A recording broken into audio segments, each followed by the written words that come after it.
Welcome, everyone. We are thrilled to have you here. My name is Anna Bryce, and I am the VP of Programming here at the AMA Phoenix. And we are thrilled to be here today and thrilled to welcome Jordan Schuster from Colling Media. So thank you, Jordan. We appreciate you being here. And real quick, so we can get right into the presentation, I would like to thank our sponsors. These are great friends of the AMA Phoenix, and we really thank them for everything they do for us. They make it possible for us to bring this programming to you. And I would particularly like to point out Taylor Wellman, who is our host from Financial Potion, and she will be here with us the whole webinar. If you have any video needs, please consider calling Taylor and Financial Potion. And if you need her contact information, I can get that for you. And we would also like to thank our supporters. These are the companies who employ our board members, and without them and their support, we wouldn't have the awesome board members that we do. So we thank them. And I would just like to get into introducing Jordan, our speaker. Jordan Schuster is the Director of Performance Marketing at Colling Media, and he's been doing this digital marketing thing now for more than 10 years. And as we have all learned in the past year, digital has become so important in every aspect of our business. So it may be time to start thinking about different things to do, different methods of marketing that you don't even know about. And that's why we brought Jordan in. So he is going to be speaking on the importance of new emerging digital formats, 5 lessons from an advertising programmatic addict for 2021 and beyond. Jordan, again, thank you for joining us. We really appreciate you taking the time to be with us. Yeah, thanks, Anna. Appreciate that. And thank you to the AMA Phoenix chapter and all of your sponsors for allowing me to come here today and speak. I know it's getting close to the end of the day on a Wednesday, so I really, I'm excited to talk to you guys about really the programmatic space, where it's going, where it's headed, what we saw in 2020, and really the future and beyond, right? So thank you for that intro. Just another quick background before I share my screen with the presentation. I've been in digital marketing really since college at ASU, so about 10 years now. My focus has been really on the agency side, and really just helping client growth, success, and achieving great results. I've been with Colling Media now about 1.5 years, overseeing our performance marketing team for our clients, just help just overall unified results. So I'm excited to take the time over the next 20 to 30 minutes or so to give you kind of a rundown of what I have to show you guys, where the programmatic space is headed, new emerging formats. We're going to talk about connected television. We're going to talk about digital audio. We're going to talk about personalization and audience segmentation. There's a lot of great things going on, just the advertising world. So I hope everyone's still staying safe, staying healthy. I think we could agree 2020 was a tough year, right? And my condolences to anybody who might have been affected with COVID. But we have full steam ahead, and I'm excited to show you guys a few things. And again, any questions that pop up, feel free to direct them to Taylor in the chat, and towards the end of the presentation, we'll get them answered for you. So with that, let me share my screen really fast. Let's get started. Again, just quick intro again. My name is Jordan Schuster. I oversee the performance marketing team here and the delivery team here at Colling Media. Been here for 1.5 years. I've worked with great brands across several verticals. And the digital media space is exciting, right? It's ever changing. Every day is different. A time to where backtracking in 2020 to now, it's evolved tremendously just in a short period of time, right? So when we think of the area of marketing and media, digital is the path forward, right? Everything is coming digital savvy, the direction where it's headed. And again, the conversation that we'll have today is surrounding programmatic and kind of the digital media tactics and channels we'll be discussing. I know I talked to Taylor earlier. I wanted to get a quick kind of pulse check. I know this is all virtual. We want to do a quick poll. So a quick yes or no, there's no in between. I want to get the definition of, do people know what programmatic advertising is? I'll give us 30 to 45 seconds, and then we'll talk about that. Okay, pretty, almost split down the middle.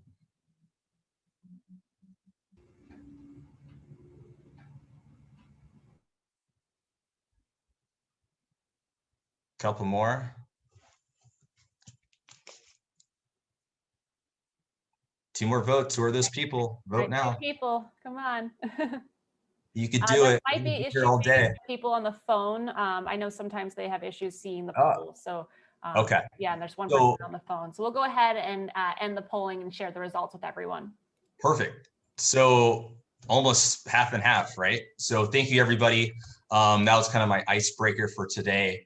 So for those who really don't know what programmatic advertising is, it's really essentially the buying and selling process of online advertising in a technology platform, right? So for those who don't know what a demand side platform is, it's a DSP, right? That's where we buy and execute all of our media, right? That's the display banners that you see on your favorite websites. That's the digital audio that we're going to dive in. It looks pretty cool, and I was hesitating. Go ahead, Jennifer. Were you saying something? She was just logging on, so I think her audio was just automatically on. So. Oh, got it. So yes, basically programmatic is the ability to use machine learning, artificial intelligence to buy and sell online advertising, right? So we're going to dive into that a little bit more. But again, for those who've been in the space, right, it was a buzzword 10 years ago. It's still a buzzword today. And where the marketing landscape and the digital landscape is headed, you know, that is going to be the continuing afterthought as marketers on this conversation of how we can strategically think to integrate programmatic channels and tactics into our overall marketing plan. So I really want to kind of start off with the first topic. I know Anna mentioned about the adoption of new emerging ad formats, right? So you'll see her on the screen towards the top left, starting off with digital at home, right? So think of this way: you're driving down the freeway, you're at your cross section of your house, and you see a digital billboard. So out of home really has been one of the oldest marketing tactics that's been around for years and years and years, right? So really, these are not new formats, audio, connected TV, OTT. They've been around, but really such what we saw last year with COVID, they've really become to the forefront. And why is that, right? We're spending more time at home. Quite simple, right? Until people have more peace of mind with their daily routines, we expect digital out of home to gain that momentum, right? So again, digital out of home, the type of format that consists of, that's a billboard, that's an airport or mall kiosk, that's a supermarket checkout, that's a gas station pump, anything outside of your house with a digital screen, we can place an ad in front of people. Let me say that again. Anything with a screen outside of your house, we could place an ad in front of somebody. That's powerful stuff, right? And so how programmatic really implements it is we have the ability to target data-driven technology using first-party data, third-party data based off intent, interests, and behaviors, right? So again, kind of going back, it's been really the oldest form of marketing years and years and years ago, right? But now it's really embracing those digital technologies more than ever. Kind of shifting into the next topic with digital audio, right? So we're all humans. We love music. I listen to music hours upon hours a day if I'm driving to work, if I'm walking my dogs, if I'm in the shower, brushing my teeth. It's a habit of us, of our natural behavior. So what we've been really looking at, and depending on different articles that you read and see online, the growth of digital audio and digital out of home, the expectation is for it to grow over 90% just in terms of an overall user base from COVID, pre-COVID, up until now. So going forward, until we really understand the market and how it comes back together when things get back to somewhat normal, this is a tactic to where we want to put an ad in front of somebody at the right time, in front of the right person when it matters most, right? Relevancy is key here. Using and tapping into the ability of programmatic really allows us to do so with both of these tactics that we have right here. I know when we start throwing out acronyms, right? OTT, CTV, end of the day, they're acronyms. Don't be afraid of them. Over the top television, right? So that's your Roku, your Apple TV, any device that will connect to your smart TV, and connected television, right? How many people cut cable? I'm one of them, you know? This is an emerging technology that allows us to put brand safe ads into an environment of interest of people, right? A lot of people, you know, they care about the ads we put in front of them or they can't stand them, right? So we want to place an ad in front of somebody that it's relevant, it's the right message, it's the right moment, it's tied to emotion for them to take an actionable result, right? As marketers, that's what we want to do. We want to embrace that challenge and put forth an idea in someone's mind to take a next step. That could be they see your brand, they call us, they submit a form, whatever it might be, make a purchase. We want that next achievable step for that person to take action, right? So the biggest takeaway right here, the top emerging formats, and we'll get more into it as we speak about digital out of home and connected television. Digital out of home, digital audio, connected television. They are the channels of the future in terms of digital media. And we've really seen the biggest impact when COVID hit up until this year. And predictions are saying these three marketing channels are the formats that really need to be included with every brand and every advertiser, every company, right? We want to go where the eyeballs are. We want to go where the listeners are. These are the channels that are going to put us in a great spot to have that emotional impact to our customers and to our users, right? So with that next topic, I want to talk a little bit more about connected television, right? CTV. So as we know, we're starting to see more and more connected TV media buyers, such as myself and my team here at Colling Media, really shift their budgets to more programmatic in an effort to improve agility and efficiency with their buys, right? So on this slide, you can see a little note right here. So 27% of US cable subscribers intend to cut the cord in 2021. That's up from 15% last year, right? You know, thousands of people every day are ditching their cable subscriptions, if that's price, whatever it might be, and they're making the hop to connected television, right? You can't even buy a TV nowadays that isn't a smart TV, that can't connect to an internet, right? If you find one of those, let me know. I want one of those. So point being is we need to be more efficient of how we place advertising in front of people. You're going to hear me say this 10 times. It's extremely vital to put the right message to the right person at the right time when it matters most, right? So kind of closer from what we saw with traditional TV towards the end of 2020 was that marketers were really focusing on the content of their commercials in hope that their audience would really tune in, right? But with connected television and other digital channels, right? We've been able to target an audience with much more certainty with the programs and movies they happen to be watching at that given time.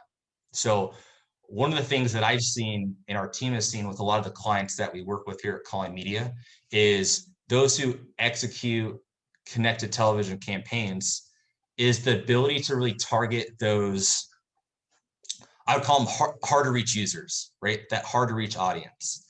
And the two that really come to mind, that's young consumers, right? Who take up a lot of the marketplace, and cord cutters, right? So that's a huge market share of what that looks like, right? So thousands and thousands of people a day are cutting the cord and they're making the shift to connected television, right? We're placing the brand safe environment to target the person. I don't care about the program. I don't care about the channel. I want to target the person. I want to target Jordan. I want to target Taylor. I want to target Anna because they have intent to take an actionable result, right? It's not a coin flip anymore. A lot of the old school kind of broadcast and cable, efficiencies where you let it out there, the frequency was high. You hope the person who saw that has an interest of what you're showing them, right? We're more creative now. It's the way the digital landscape is changing and making that evolution next step to get to where we want to go. So this is a very powerful tactic and channel that every marketer should know what to do with it, especially as the market shifts, right? There's still a lot of unknowns in the situation that we're in, right? But what we do know is people are still spending a lot of time at home and making the shift to connected TV in a brand safe environment. And again, all these ads are non-skippable. You can't skip them. You got to watch them. You're in tune to them, right? And a lot more people, they're depending on the publisher, the service that they have. They're willing to pay the extra amount of money, even if they have ads, but they need to be effective. They need to be what they're looking for, right? They need to have intent of what they might want to buy and what they want to see, right? So we're being more clever of how we put those commercials in front of people who we want to take the next step. So with that really being set in stone is, and some estimates that I've been reading, so through 2021, about 20% of overall media spend and advertising spend will be dedicated towards connected television, right? So we're being a little more deliberate. When I say we, I mean just advertisers, about where we're spending money and where our commercials run, because we want to be more data driven at the end of the day. I want the data to really drive our strategy. So with the rise of connected TV, there have been more digital choices that advertisers have had, to really empower marketers like us on this conversation today, right? That we just haven't seen before.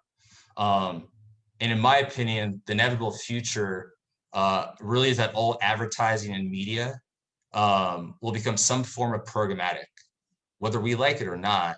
That's what it's going to be, right? Programmatic, data-driven, automated, to really help define the audiences that we want to reach, the audiences that we want to define, and what kind of programming we want our brands to be associated with, right? So it really opens up kind of that door of opportunity, per se, to ensure we reach people where we want in a safe environment, okay? So one key lesson and kind of takeaway here is we've seen and learned over the last year that cost, right, continues to drive cord cutting. At the end of the day, price is a huge factor of why people are getting rid of their cable subscriptions and starting to apply to Hulu, Disney Plus, Netflix, all those environments that allow advertising to where we can serve ads in front of people, right? So more choices and programming, lower prices, fewer commercials are really the main catalyst for those to move away from cable to connected television, right? So I think from the year 2020 and going forward, will be really remembered as a tipping point for just TV advertising in general, right? So we're able to understand as advertisers that we can reach more households in just via streaming services versus cable, point blank, right? So that's a key indicator, right? As marketers, this is a tactic, this is a channel that's here to last. It's not going anywhere. This is going to be something huge for us as the landscape unfolds, right? And once we have more certainty on where the market shifts. Again, you heard me talk about at the top of the presentation, we want to go where the eyeballs are. We want to go where the listeners are, right? But we also want to be effective of how we do it. We want to have the intent, the background, the knowledge of what that person is looking for to put the right message in front of them at the right time, right? So when we think about that too, you heard me mention customization, audience segmentation, personalization, right? So how many of us hate to see an ad, right? As we're shopping, we're just trying to buy a pair of shoes. It has nothing to do with what I'm looking for. It means nothing, like it has nothing I stand out to look at, right? So kind of really the next topic that we're seeing as marketers, especially at our agency, is that personalization is key. It's critical. It's no longer a want, right? It's a need at the forefront. We need to be personalized. We need to have relevance. We need to have concrete action of the ads that we put in front of somebody, right? So I was thinking about this last night, and think of the two biggest markets in terms of buyer demographics: millennials, Generation Z, two biggest ones. They make up the biggest bulk of the market in terms of buyer demographics. And the thing with those two demos is, what do they love the most? Customization, right? They want it tailored to the things that they're looking for in real time. Me being a millennial, I want to see something that's relevant to me at that given moment. If I want a pair of Nikes with white shoelaces, that's what I want to see, right? That's what I want to see. So really, personalization in advertising, and where I'm going with this, is going to remain extremely critical, just due to the need for smarter audience segmentation, right? Those strategies of increasing the targeting and segmentation is really going to be the stepping point of all the chatter now. We're talking about third-party cookies and how that's going away, right? And how we can leverage more of the first-party data that we have for our own knowledge of our users, right? So when we do that, it's going to be more important than ever to put forth the right ads and have them be personalized, right? So that is a critical piece of this step with programmatic advertising. It's not just placing ads on a website, on a channel. Anybody could do that. Anyone on this phone call right now could do that. So what we want to be doing is using data-driven technology, machine learning, interest and behavior data points to understand what our audience wants to see and how they want to see it, right? So I think as of right now, I feel users are more accepting of relevant ads being served to them, right? In fact, if it's up to me, I think more people are likely to engage with personalized advertising as long as there's really the right level of transparency, okay? So that's going to remain a big focus of the personalization factor, right? It doesn't matter what tactic that we have. It could be any of the one that I mentioned kind of earlier, right? That could be display, connected TV, audio, digital out of home, right? Digital out of home is a big key of relevancy, which kind of leads me into the next topic conversation I want us to have. This one really hits home to me because we currently have a client here at Colling Media. They're one of the nation's largest tire retailers, and they came to us really kind of the middle of COVID, I'd say about July, August, and they were having trouble. They were running static billboards and out-of-home advertising, and they wanted more of a omni-channel approach, right?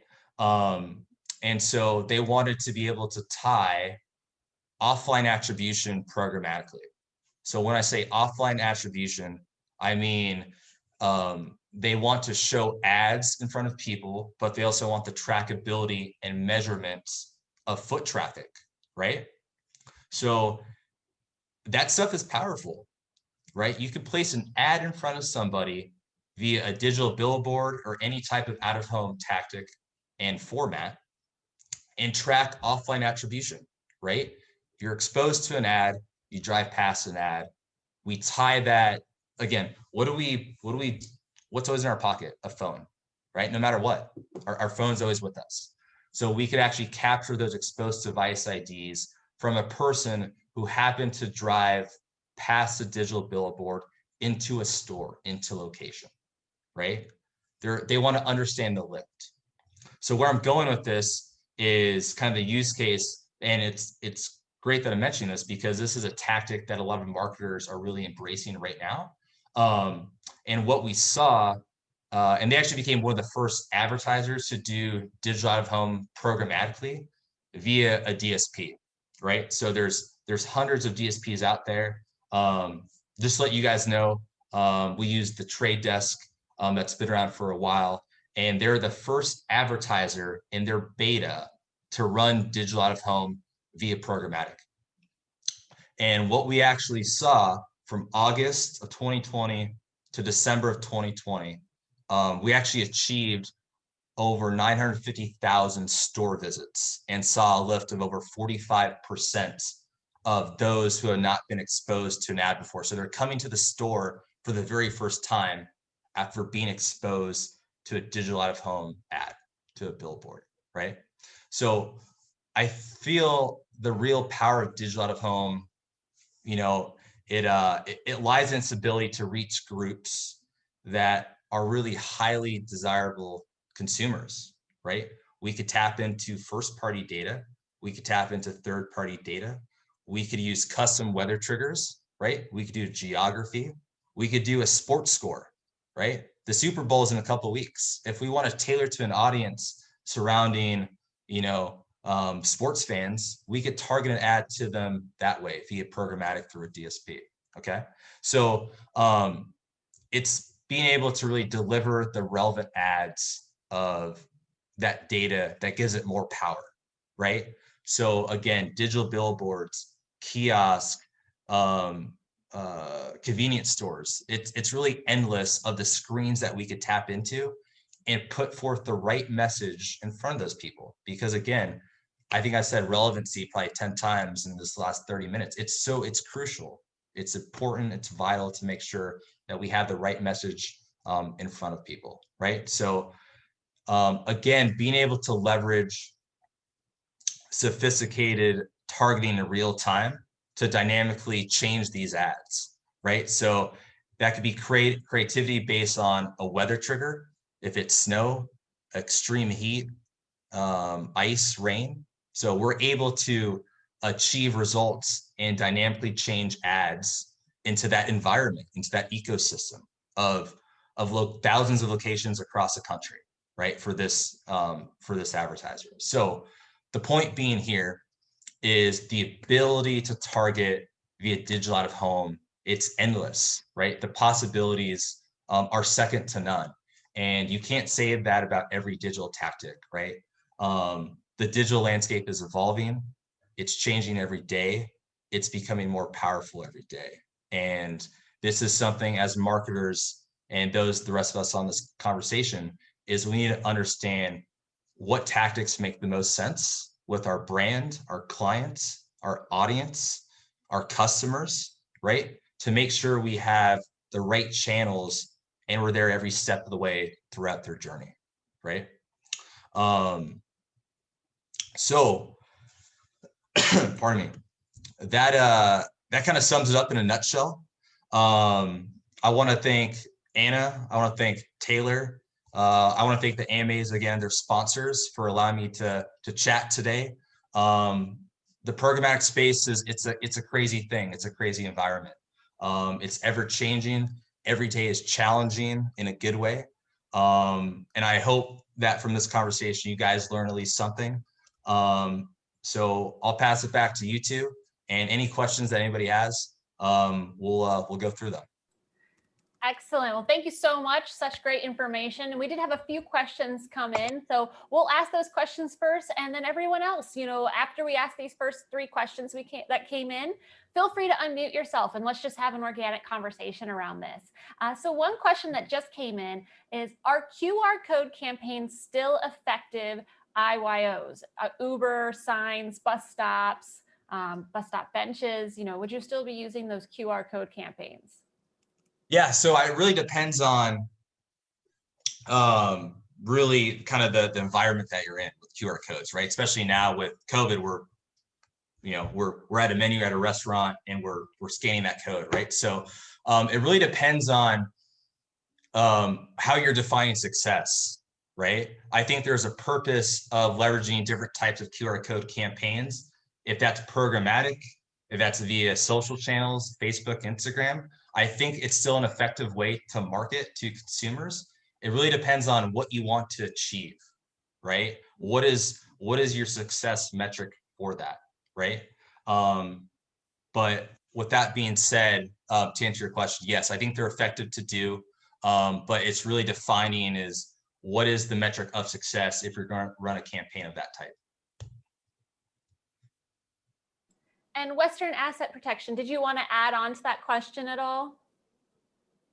So I have a unique demographic in that we do Medicare. Okay. So when you were talking about in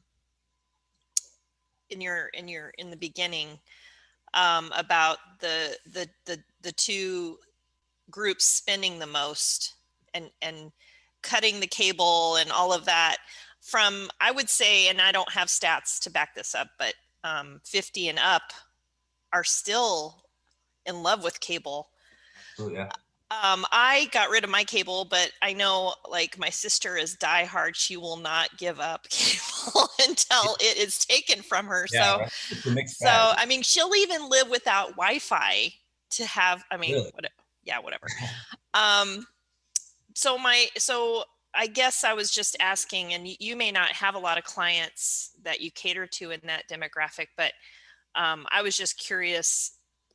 I asked about the QR code, and because I know seniors are some, I would say even maybe half are embracing technology, and they're on board and they've got it. They're with it. They're on top of it. Like, Yeah. and then the other half is like, hell no, I am not getting near that. I'm not, just forget it. No, I'm still going to use paper, fax machines, a pager. Like, I don't care. Yeah. Voicemail.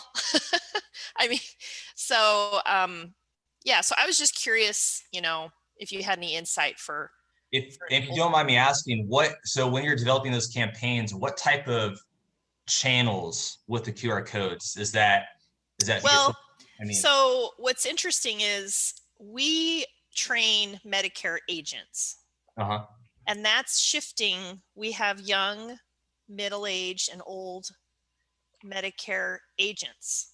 Okay.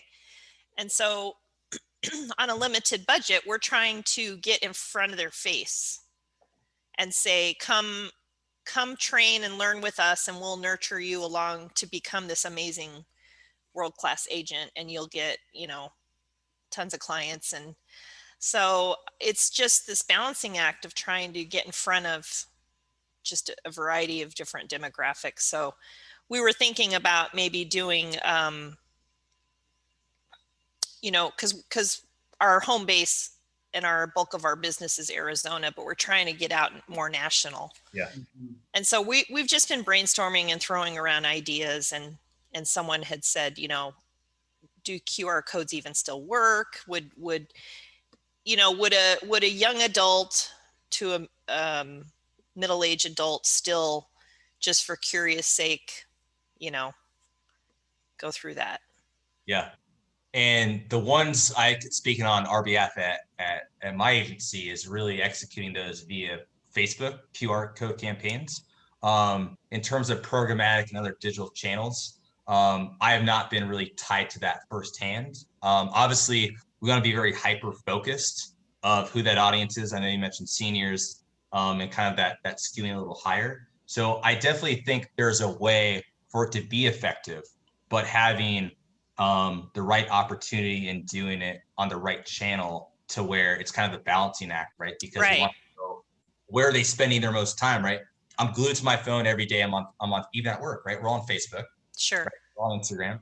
So I think in terms of strategizing channels, I think social media, even though, again, that audience right now, especially they're on there. They're on there, and they're on there a lot. Okay. Mhm. They're on there a lot. We've been getting a lot of polls and surveys from our Facebook reps in terms of breakouts of demographics and what they want to see, what they want to hear, what they're interested in. If is it a video, is it a static ad, a dynamic ad? So I think that a social channel in terms of to have an effective campaign, that would be the best way. But from my experience personally, not a ton of leverage at our agency with QR code. We're more looking at texting is actually where we're. Yep. Okay. Okay. Great question, though. Yes, thank you so much for sharing that. So another question we have is, with targeting more closely with CTV, how do you adjust your content to optimize your targeting?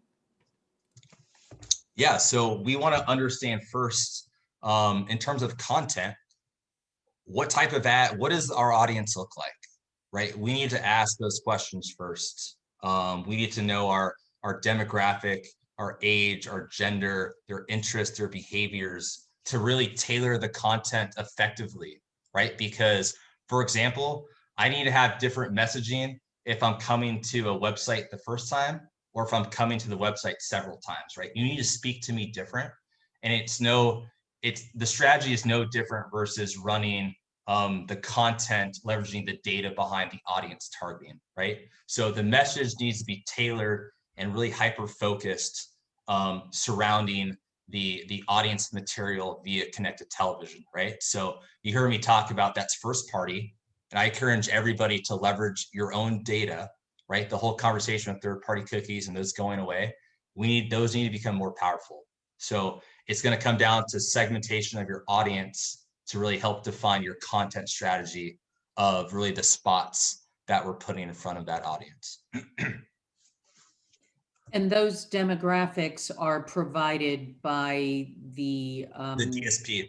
So they use thousands of data partners. So think of Nielsen, Rubicon. I mean, I could go on and on talking for hours, but they pull data, right? They pull data on our phone. They pull financial data. They pull user data. They could IP address of data. So any type of material you could think of an audience focus, we could leverage that via programmatic to put ourselves in that position to that audience, right? Okay. But again, I talk about first party data. That's data that we know. That's Anna Bryce, that's Jordan Schuster, that's information I have of you. I know your age, what you like, what you're interested in, right? So that needs to be at the forefront of when we leverage different audience demographics to have a plan for both of them, right? Because the conversation is real with cookies going away. So first party data is crucial.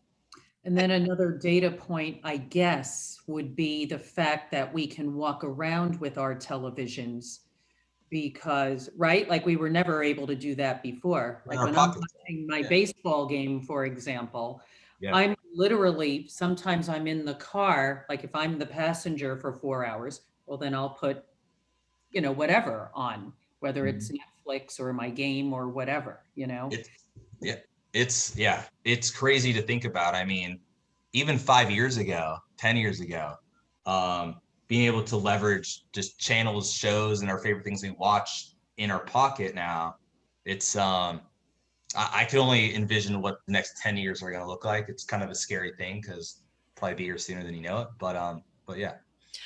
Can I ask something real quick? I'm not familiar with digital out of home. I mean, I see it. I just didn't know the acronym. But the example you showed is the call to action to get the person to go to the website. Is that? So think of like static. So it all depends on what you want to do, right? So it could be direct response. You could have a phone number. You could have an overall branding message, right? For brand awareness. It all depends on what you want to show to that customer. So the example, I see these a lot where it's like this mystery, or you're kind of like, I'm not quite sure. What is this telling me? And so then you go to the website. Oh, what are these people? Exactly. So that could lift just organic visibility for that brand. But think of it this way. So the different ways of digital home works. So it's a billboard. You could go to the supermarket and it could be at the gym. It could be at the airport.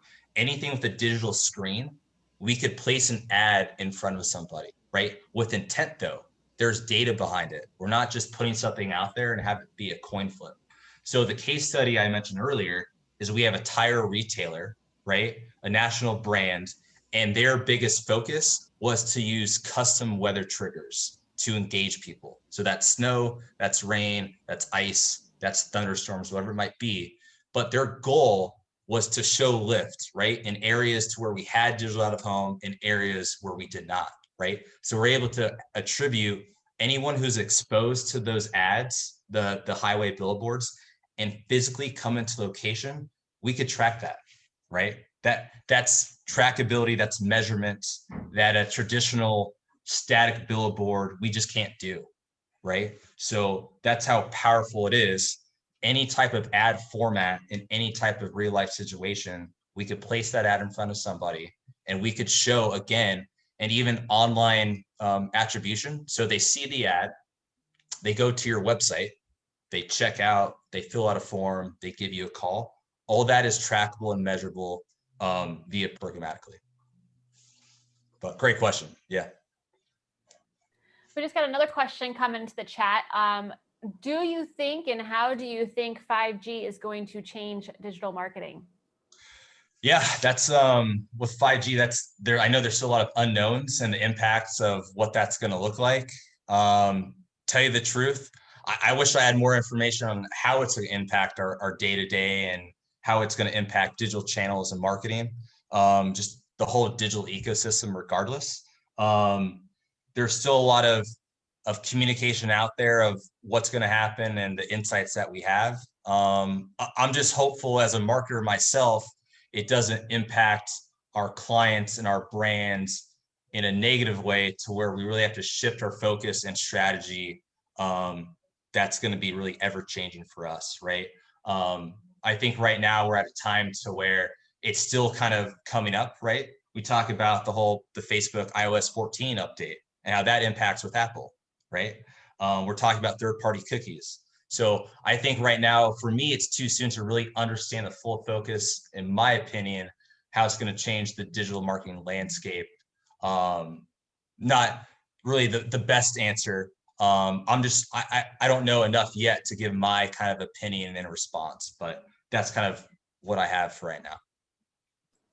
Awesome. And I feel like you've touched on this, but we do have the question, are the CTV audiences a more captive audience? You know, for example, we binge watch things. Does that provide an opportunity for more views of an ad? Yes, right. So, and we could actually, we talk about viewability, right? So the percentage of how viewable that ad is, right? So if they're watching it completely through the commercial, but the thing with the audience with the non-skippable inventory via connected to television, they got to watch that spot. It could be a 15-second, a 30-second spot, right? It's not like traditional cable, I could skip through commercials, right? So we have more flexibility having these commercials run to a targeted audience via connected television that has more viewability tied to it, right? It's the audience that's actually engaging with those. And again, I said this about 5 times now, it's trackable, it's measurable. The things we care most about, if we put a commercial in front of somebody, what action do they take? If that's online, if that's offline, all that is measurable programmatically. And that's vital to have, right? Those are things we need to see to really understand the data and really let that drive our strategy. And so with that said too, then, you know, would you agree then digital billboards are more successful than a static billboard, and why? Absolutely. Absolutely. Right. So we could actually leverage data. A static billboard, we put that on the 101 freeway, and we just hope that somebody who drives by it is going to be interested in what we're trying to tell them, what we're showing them. Right. So we could strategically now with digital out of home, and not just a billboard, right? Any type of format, we could do it effectively, right? And we could do it based off an audience, time and day, the weather outside, a weather trigger, right? So the ability to capture those custom events, right? That's really the changing point of digital out of home and the trackability to measure that success and what that looks like. Excellent. Those are the questions that came in and that I have. Does anyone else want to unmute their line and just ask a question to Jordan while we have him here? Right, last chance. Going once, going twice. Okay, great. Well, Jordan, thank you once again.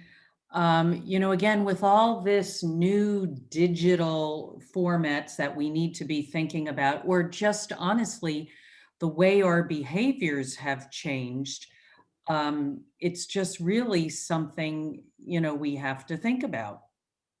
And thank you.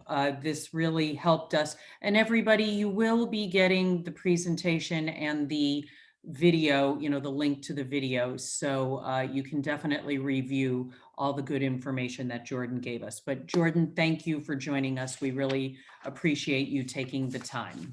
Absolutely. Thank you guys. Appreciate it, you all. Enjoy the rest of your day and stay safe, stay healthy. Appreciate it. Yes, thanks. And then just one last thank you to our sponsors. Again, we really appreciate them being with us. A lot of these are longtime sponsors, and they just really help us bring all of this together. And once again, I would like to thank Taylor for hosting us. We've been doing this now we're getting close to a year. We've been doing this for 9 months now. And if you do have video needs, please consider giving Taylor Wellman a call at Financial Potion. And we would like to thank our supporters once again. We can't do this without them. And keep an eye out on our website for the next events. We're still firming up our next one, which is February 11th on a Thursday. And we will have that out hopefully tomorrow or Friday. But thank you for joining us, and we will see everybody again soon, and hopefully we'll see you on February 11th. But have a great rest of your day, everyone. Awesome. Thanks, Bye. Anna. Bye.